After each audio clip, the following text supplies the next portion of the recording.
What up, y'all?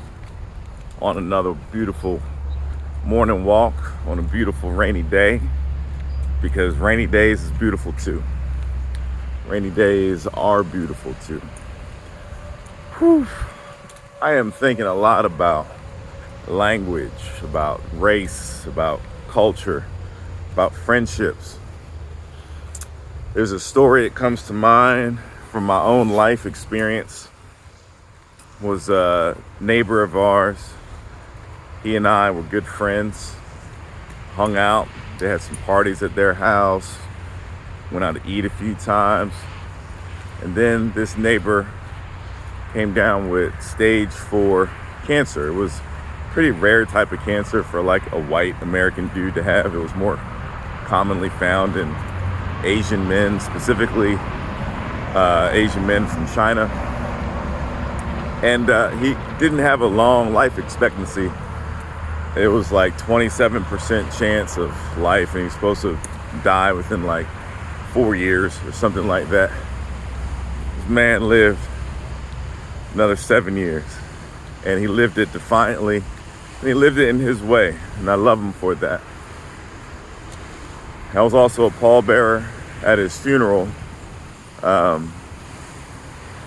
in October a few years ago, a year or two ago, a little over a year ago, October 2021. And it was hard. The other thing that made it hard was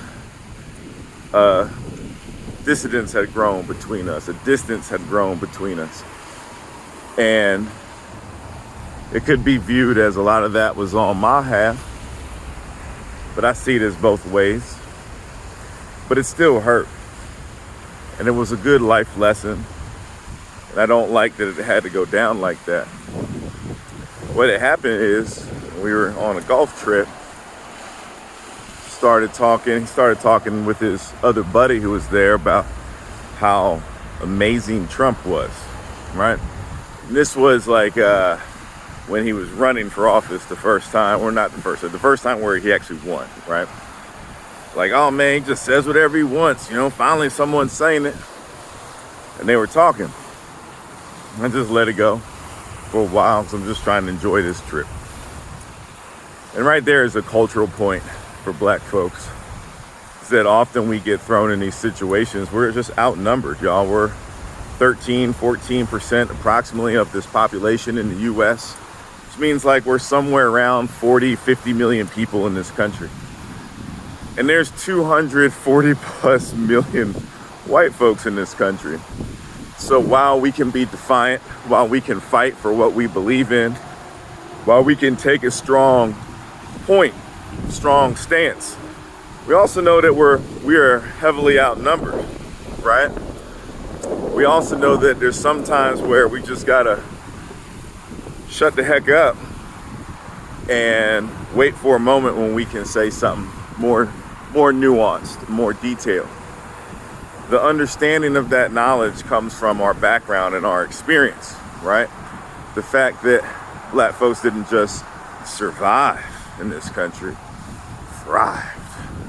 The fact that we're the only group of people who had their culture stripped away, had to rebuild that culture, but still we thrived, right? Also an understanding for nuance, that sometimes you can hate something, really dislike something, feel a super strong way against something, but also still have appreciation and embrace it. That's what our historical experience, our historical narrative has shown us. But it was still hard, right? I'm not someone who runs from confrontation, but sometimes there's different forms of confrontation. It's not always just expressions of anger and frustration that you want to express to someone in a certain manner.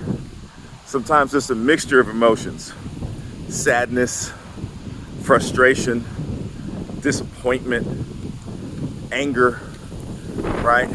Maybe a little guilt mixed in there as well, and some other stuff, right? And sometimes the combination of those more complex situations of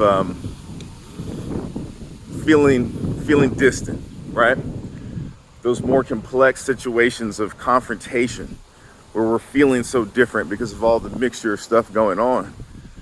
I can find that easier to retreat. I think my neurodivergent brain feels a little overwhelmed in those moments because I know it's going to take a lot of energy out of me to have that conversation.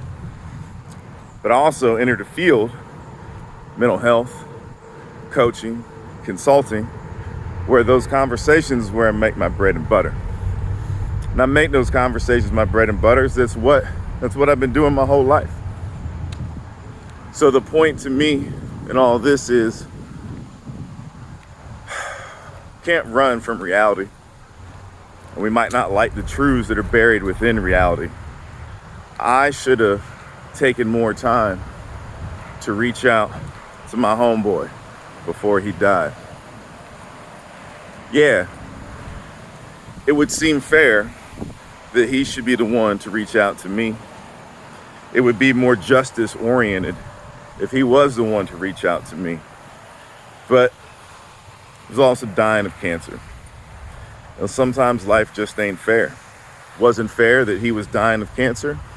It wasn't fair that I had to be the one to reach out and dive a little bit deeper. Sometimes that's just what it is, and I should have embraced that, and I didn't. And there's no second chance. Sometimes we don't always have second chances, and that's a luxury we don't always get in the US, because this is the land of second opportunities. Even for Black folks, we didn't have more than one opportunity as individuals. The difference is we have to create our opportunities. Y'all seem to think that we get handed these opportunities because of affirmative action. We fought for affirmative action. That we get handed these opportunities because Lincoln emancipated the slaves. We fought for emancipation. That became because of our rebellions and riots that we were having. Black people have fought since day one. Whew. It's a lot of historical trauma and generational rage going on there. But you know what? Yeah, sometimes we just gotta bow out. And sometimes we gotta go a little deeper. Keep walking. Let's see how deep we can go.